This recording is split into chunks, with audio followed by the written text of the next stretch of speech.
It started as an ordinary morning in Courtroom 3B, until a young woman did something that would echo through the halls of justice. The defendant stood before the bench, confident, polished, and completely unprepared for what was about to happen. Her name was Emily Carter, and she thought her charm could outshine the authority of the court. Judge Raymond Cole, known for his calm patience, gave her a simple warning: "Miss Carter, I strongly advise you to take this matter seriously." The courtroom was silent, until Emily laughed. Not a nervous chuckle, not a misunderstanding. A full, dismissive laugh that rolled through the room like a dare. Every eye turned toward the bench. The clerk froze. Even the bailiff shifted uneasily. You could feel the air change. What began as a minor speeding violation had just transformed into something much bigger, something unforgettable. That laugh would cost Emily more than a fine. It would become the moment that stripped away her confidence, tested the limits of the judge's patience, and left an entire courtroom speechless. But before we reveal what happened next, take a second to subscribe to Real Judge Stories, the channel that brings you the most jaw-dropping moments of real justice, accountability, and redemption from courtrooms around the world. And if you believe that respect is earned, but never optional, drop a comment below with your city name. Let's see how many people still believe in the power of fairness and consequences. Because after this moment, you'll understand something most people forget: there's a line between confidence and contempt. And when you cross it in front of a judge, what happens next is truly unbelievable. In every courtroom, there's an invisible thread that holds the entire system together. It isn't the polished wood of the benches, the crisp sound of the gavel, or the papers stacked neatly on the clerk's desk. It's something far more fragile: respect. Without it, the law loses its gravity. Authority becomes meaningless. And what should be a place of justice turns into chaos. That's what makes what happened in Judge Cole's courtroom so unsettling. It wasn't just a laugh. It was a challenge to the very foundation of order itself. Judge Raymond Cole has spent more than 3 decades on the bench. He's seen anger, fear, tears, even defiance, but what Emily Carter did was different. Her smirk wasn't about misunderstanding, it was about superiority. The belief that her status, her youth, her confidence somehow placed her above the rules that guide everyone else. And that's where this story finds its weight. Because in that single, thoughtless laugh, she echoed something we see everywhere today: a growing disregard for respect, for humility, for the understanding that some places demand a different kind of behavior. Courtrooms are not social stages. They're sanctuaries of accountability. Inside those walls, titles and salaries don't matter. The law doesn't care how many followers you have, what car you drive, or how important you think you are. So as you listen to this story, ask yourself one question: when did respect become optional? Because what unfolded in the next few moments didn't just test Emily Carter's character. It reminded everyone watching, inside and outside the courtroom, why some boundaries should never be crossed. This isn't just a story about punishment. It's about perspective. And it's about the moment a simple laugh turned into a life-altering lesson in humility, justice, and the cost of forgetting where respect begins. Monday morning, 10:15 a.m. The Providence County Courthouse buzzed with its usual rhythm: soft murmurs, shuffling papers, the faint hum of ceiling fans cutting through the stale air. Sunlight filtered through the high windows, landing across the polished floor like long golden stripes. At the center of it all sat Judge Raymond Cole, a man whose calm presence could silence even the most restless courtroom. His reputation stretched far beyond the city limits. A fair, patient, but unshakable figure who believed that justice was as much about dignity as it was about law. That morning's docket was routine. Minor infractions, parking disputes, the occasional noise complaint. The kind of cases that came and went without fanfare. And then the clerk called the next name: Emily Carter. Citation for reckless driving. Heads turned as she walked down the center aisle. Early 30s, immaculately dressed, confidence radiating from every step. Her red heels clicked against the tile like punctuation marks.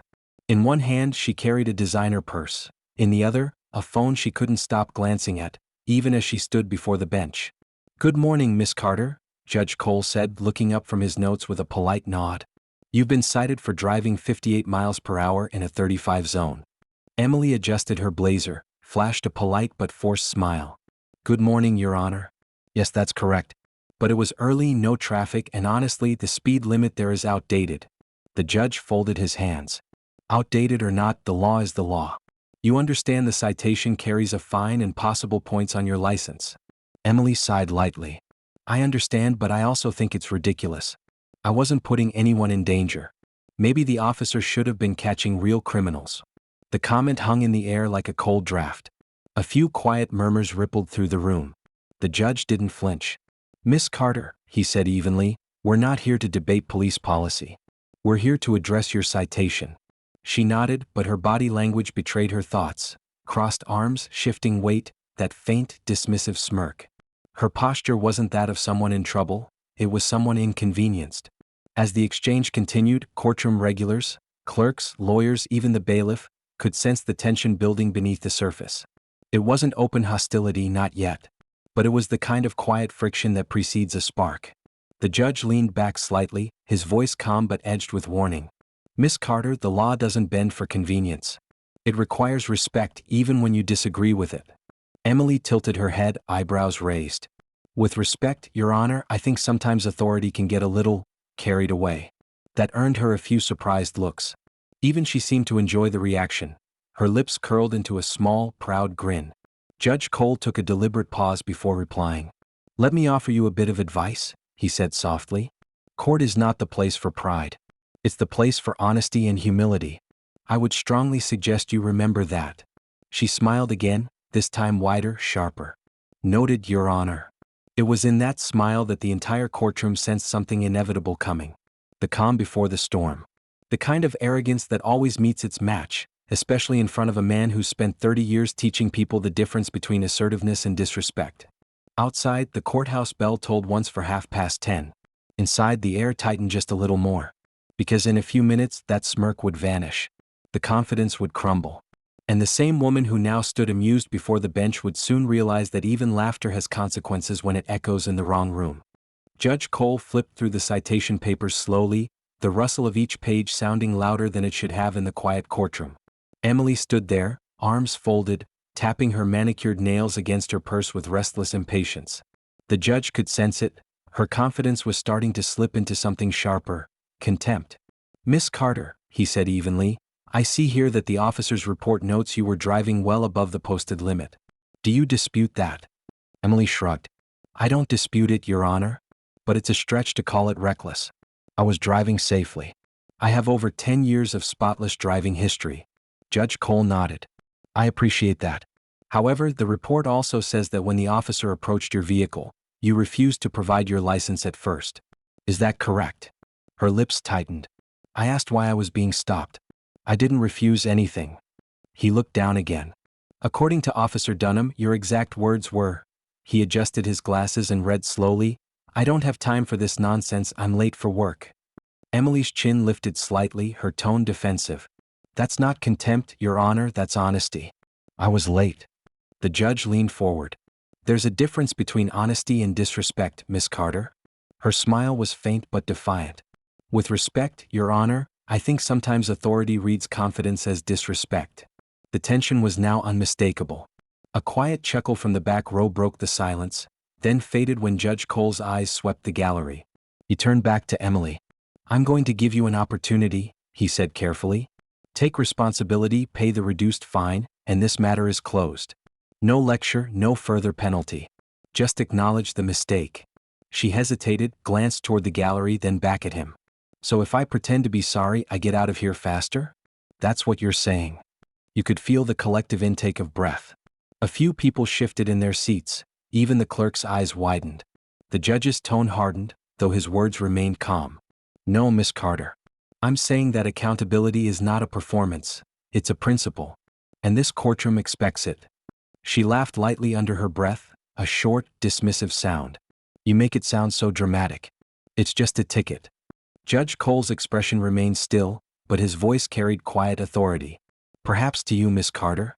But to those who've lost loved ones to reckless drivers, it's not just a ticket." Her smile faltered for the first time. "I wasn't reckless." "Then you have nothing to fear from the law," he said. "But you do have a responsibility to respect it." For a moment, the room went still again. The words hung between them, heavy and deliberate. Emily broke eye contact, glancing at her phone on the table as if the world outside was far more important than what was unfolding here. "Miss Carter," Judge Cole continued, "this is your final warning. I advise you to put the phone away, answer respectfully, and treat this court with the seriousness it deserves." Her fingers brushed the phone screen once more, and then she looked up, her smirk returning. "Relax, Your Honor. You don't need to warn me. A subtle murmur spread through the benches. The bailiff shifted, ready but silent. Judge Cole sat back slowly, drawing in a measured breath. Miss Carter, he said softly, you might not realize it yet, but that tone, right there, is why people end up learning lessons the hard way. Emily tilted her head, mocking curiosity. And what lesson would that be? His answer came with a faint, almost weary smile. That pride in the wrong place can be the quickest path to regret. The clock on the wall ticked. The air in the room was tense but motionless, like the few seconds before a storm breaks. No one knew it yet, but that single exchange, the careless smirk, the laughter, the disregard, was the final spark. The one that would ignite everything that came next. Because Judge Cole was patient, yes, but he was also human. And respect, once lost, has a way of demanding a response. The pause after Judge Cole's last words seemed to stretch endlessly. You could almost hear the ticking of the courtroom clock echo off the walls. Emily shifted her weight, rolling her eyes so subtly most might have missed it, but not the judge. He leaned forward, his tone calm but unmistakably firm. Miss Carter, I'm going to say this once more. This courtroom is not your office, not a negotiation table, and not a stage. It's a place of law, and it demands your respect. Emily let out a faint laugh, half disbelief, half arrogance.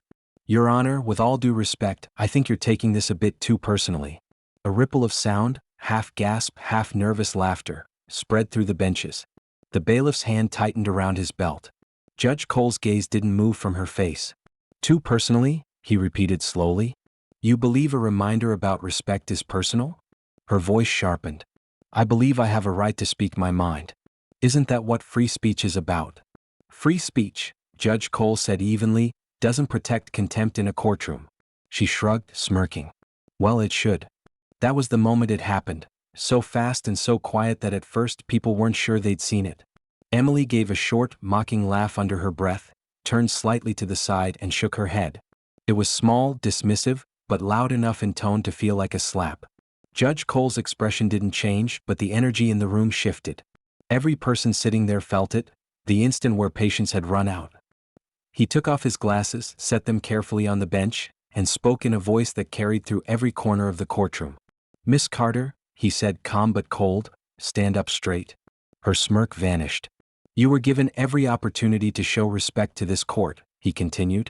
You've chosen mockery instead. I didn't, she began, but he raised a hand, silencing her instantly. Enough. His voice didn't rise, but the authority behind it made the air itself heavy. You have just placed yourself in contempt of court. The words hit like a thunderclap. The gallery gasped. Even the clerk froze mid-note. Emily blinked, unsure if she'd heard correctly. Contempt? For what? For forgetting where you are, Judge Cole said. And for thinking a courtroom is a place for laughter. The bailiff stepped forward, silent and ready. The story had reached its breaking point, and everyone in that room understood one thing. The laughter had finally stopped. For a moment, the courtroom was completely silent. Even the hum of the lights seemed to fade as every eye fixed on the woman standing before the bench. Emily's face had drained of color. The smirk that had lingered since the start of the hearing was gone. Contempt of court, Judge Cole repeated, his voice measured but heavy with authority. That means you've crossed a line no one in this room has the right to cross. Emily's lips parted slightly. Your Honor, I didn't mean. He raised a hand again. I don't think you understand the gravity of what you've done, Miss Carter. In this courtroom, words and gestures matter. The law doesn't just punish crimes, it protects respect, order, and fairness. She swallowed hard. It was just a laugh. Just a laugh. He leaned forward, folding his hands. You mocked the court. You mocked everyone who believes in justice, and you did it because you thought you could get away with it. You mistook my patience for weakness. That was your mistake. The words landed with surgical precision. There was no anger in them, only disappointment, the kind that cuts deeper than rage. The judge turned toward the bailiff. Mr. Dorsey, please escort Miss Carter into custody. She will be held until this afternoon's session, where we will review the contempt charge formally. Emily's eyes widened.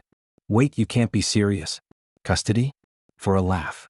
You've been given more leniency in the past 10 minutes than most people get in an entire lifetime, Judge Cole said quietly. This court operates on respect. When that disappears, order disappears with it. She looked around the courtroom, searching for sympathy, for anyone who might interject on her behalf.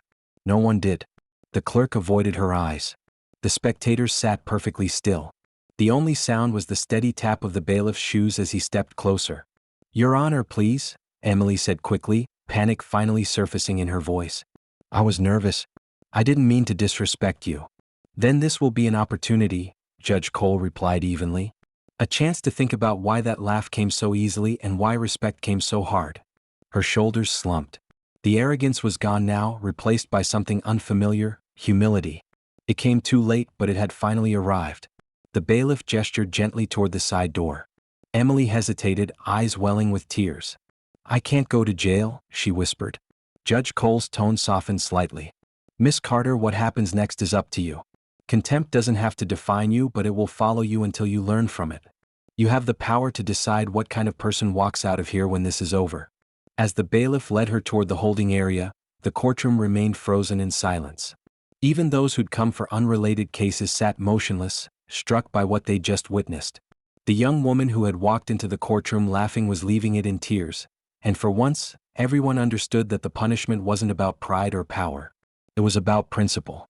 When the door closed behind her, Judge Cole exhaled quietly and looked out at the room. His voice carried not just authority now, but a deep weariness. "Ladies and gentlemen," he said, "let this serve as a reminder. The court isn't a place to prove how clever you are. It's a place where truth and accountability meet. Those who forget that soon remember it the hard way." He paused, letting the words sink in. Respect isn't something the law demands for itself. It's something it offers, to everyone equally. But it can't exist one way. It requires balance. And when that balance is broken, even by a laugh, consequences follow. The gallery remained silent, every person aware they had just seen something they would never forget. For Emily Carter, the lesson had only begun. For everyone else in that courtroom, it was already learned. When the heavy wooden door closed behind Emily Carter, the sound echoed through the courtroom like the end of a sermon.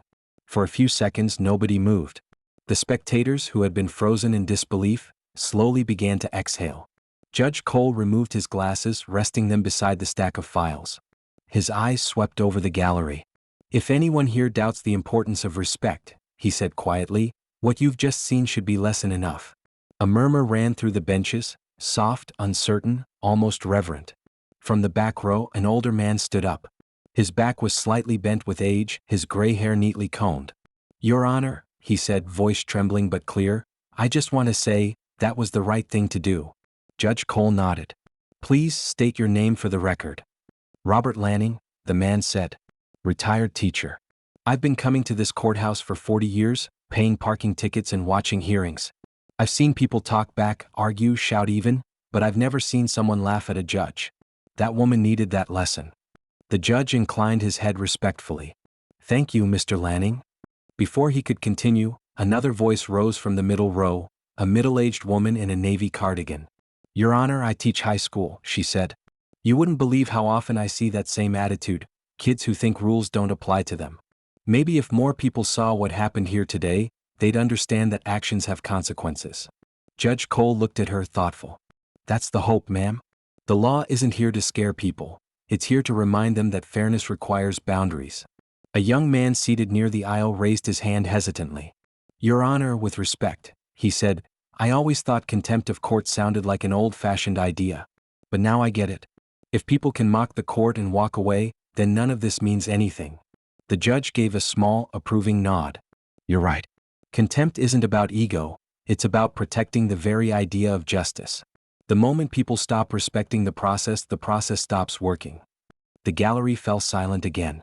Every face reflected the same emotion, quiet recognition. Judge Cole glanced toward the empty space where Emily had stood minutes earlier. "I didn't want to hold her in contempt," he said softly. "I wanted to hold her accountable. There's a difference." He paused, letting the words breathe. "Respect isn't submission.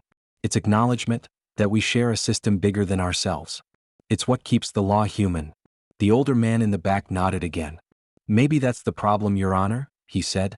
"People forgot that respect and strength can live in the same place." The judge smiled faintly. "That's exactly right." The courtroom seemed lighter now, not because the tension had vanished, but because clarity had taken its place. For those who witnessed the exchange, it wasn't just about a reckless driver or a defiant laugh. It was about something much larger, the understanding that the moment respect dies, justice begins to crumble. Outside, the courthouse bell rang noon. Inside, the lesson still hung in the air. Judge Cole sat in silence for a few moments, his hands folded neatly on the bench. The hum of the fluorescent lights filled the space between his words, and when he finally spoke, his voice carried the calm weight of someone who had seen it all before. "Ladies and gentlemen," he began, "every time I sit in this chair, I'm reminded that the courtroom is more than a place for punishment. It's a classroom for adults, where mistakes become lessons and respect becomes the price of understanding." He gestured toward the empty space before him, where Emily Carter had stood not long ago. "What you witnessed this morning wasn't about pride or authority. It was about balance. The balance between freedom and order, confidence and humility, voice and silence." His gaze swept the room slowly, meeting the eyes of several people in the gallery. When that balance tips, even by something as small as a laugh, it threatens the entire foundation of justice. The law is not perfect, but it demands participation, not defiance. Respect is not optional. It's what keeps the system standing. He reached for his gavel, pausing for a heartbeat. Let this moment serve as a reminder, to every person who ever walks through these doors, that humility in the face of justice is not weakness. It's wisdom. Because in this courtroom and in life, respect isn't earned after punishment. It's the choice that prevents it. He tapped the gavel once, the sound echoing through the chamber. "Court is in recess." The words settled like dust in sunlight, quiet, final, and unforgettable. For everyone who had witnessed what unfolded that morning, the message was clear. Justice speaks softly, but it always demands to be heard. As the courtroom emptied, the echoes of that single gavel strike lingered in the air. Outside, people spoke in hushed tones, still processing what they had just witnessed. Some were shaken, others inspired, but every one of them carried the same realization. Respect isn't just a rule of courtrooms, it's a rule of life. Emily Carter's story spread quickly, whispered through hallways, shared in offices, discussed over lunch tables. Not because of the punishment, but because of the message. A moment of arrogance had turned into a lesson heard far beyond those courtroom walls. And that's why stories like this matter, because they remind us that justice isn't always loud or harsh. Sometimes it's calm, deliberate, and unforgettable. If you believe that respect for the law still matters and that accountability defines character, then don't just watch, be part of the conversation. Subscribe to Real Judge Stories right now for more real-life lessons from the world's most powerful courtrooms, where integrity still means something. And before you go, drop a comment below with your city and your thoughts. Do you think the judge was fair? Let's see how many people still believe that respect and consequences walk hand in hand.